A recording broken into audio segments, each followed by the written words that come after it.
अगर आप इस वीडियो पर क्लिक किए हैं तो वीडियो को पूरा देखें, आपकी जिंदगी बदल जाएगी। गुरु की अनमोल सीख जो सब बदल कर रख दिया। मैं कई बार कुछ काम बस यह सोचकर टाल देता हूँ कि जो है जैसा है चलने दो। मतलब आसान शब्दों में कहा जाए तो मेरे पापा अभी कमा रहे हैं, मैं आराम से दिन व्यतीत कर रहा हूँ। दिन भर में कभी पढ़ा तो पढ़ा नहीं तो बस समय पार हो रहा है। मैं अपनी आरामदेह जीवन से बाहर आकर पढ़ाई करने, जीवन में कुछ बड़ा करने की सोच ही नहीं पाता हूँ। लेकिन ये कहानी अगर आप सुनते हैं तो आपकी जिंदगी बदल देंगी। गुरु की अनमोल सीख। एक गुरु अपने शिष्य के साथ कहीं जा रहे थे। चलते चलते उन्हें प्यास लगी तो वे दोनों एक खेत के पास जाकर रुक गए। खेत की हालत देखकर लगता था कि खेत का मालिक खेत पर जरा भी ध्यान नहीं देता है। उन्होंने देखा खेत में एक घर भी है। दोनों जाकर दरवाजा खटखटाते हैं। घर में से एक आदमी और उसकी पत्नी और दो बच्चे बाहर आते हैं।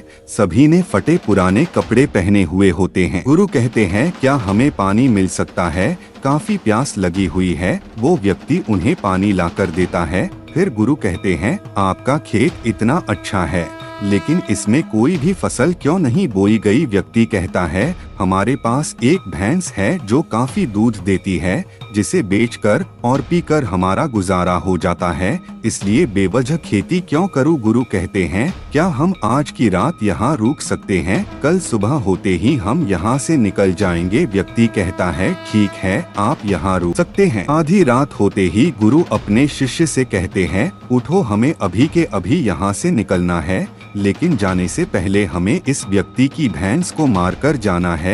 यह सुनकर शिष्य को काफी बुरा लगा, लेकिन वो अपने गुरु की बात टाल नहीं पाया। वे दोनों रातों रात भैंस को मारकर वहां से भाग जाते हैं।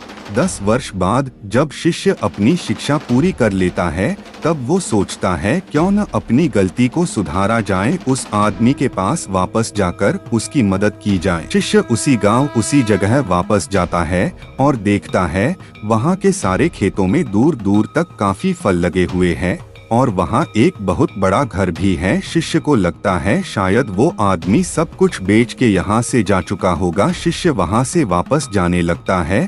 तभी वहाँ घर के आगे एक कार आकर रुकती है। कार में से वही व्यक्ति बाहर आता है जिससे शिष्य 10 साल पहले मिला था। शिष्य उसके पास जाकर कहता है, आपने मुझे पहचाना? मैं 10 साल पहले आपसे मिला था। व्यक्ति कहता है, हाँ, उस दिन को मैं कैसे भूल सकता हूँ। शिष्य कहता है, आप तो बहुत गरीब थे, आखिर आप इतने अमीर कैसे बने? व्यक्ति कहता है, क्या बताऊं, आपके जाने के बाद मेरी भैंस की मौत हो गई। मैं कुछ दिन काफी दुखी रहा, परेशान रहने लगा, लेकिन जीवन जीने के लिए कुछ तो करना ही था। मैं लकड़ियां काट कर बेचने लगा, जिससे कुछ पैसे आए तो मैंने खेत की बुआई कर दी। फिर उससे और पैसे आए तो मैंने सारी जगह खरीद ली और फलों की बुआई करवा दी और आज मैं आसपास के इलाकों में फलों का सबसे बड़ा व्यापारी हूँ और मेरे पास लाखों रुपए है। अगर उस दिन भैंस की मौत नहीं हुई होती तो आज मैं इतना सफल नहीं हुआ होता। जीवन की सीख। दोस्तों, इस कहानी से यह साफ पता चलता है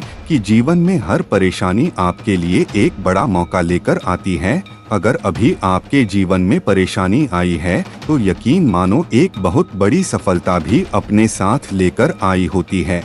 यकीन मानिए, बुरे वक्त में आपने हिम्मत नहीं हारी तो आने वाले समय में आप बेहद सफल होने वाले हैं। आपको बस यह करना है, एक अभी आप अपने मन में सोचो कि आपको जिंदगी जीनी है या काटनी। 2 अपने सपनों के लिए मेहनत करना शुरू कीजिए आज से और अभी से। 3 आपको जो काम करने से अभी फायदा होगा उस काम को कॉपी में लिखो और पूरा करो, यह सबसे नहीं हो पाता है। 4 अगर कुछ करने का सोचा है तो तब तक उसके पीछे लगे रहो जब तक कि वह काम हो नहीं जाता। इसके लिए धैर्य होना चाहिए और कमेंट में हर हर महादेव जरूर लिखें।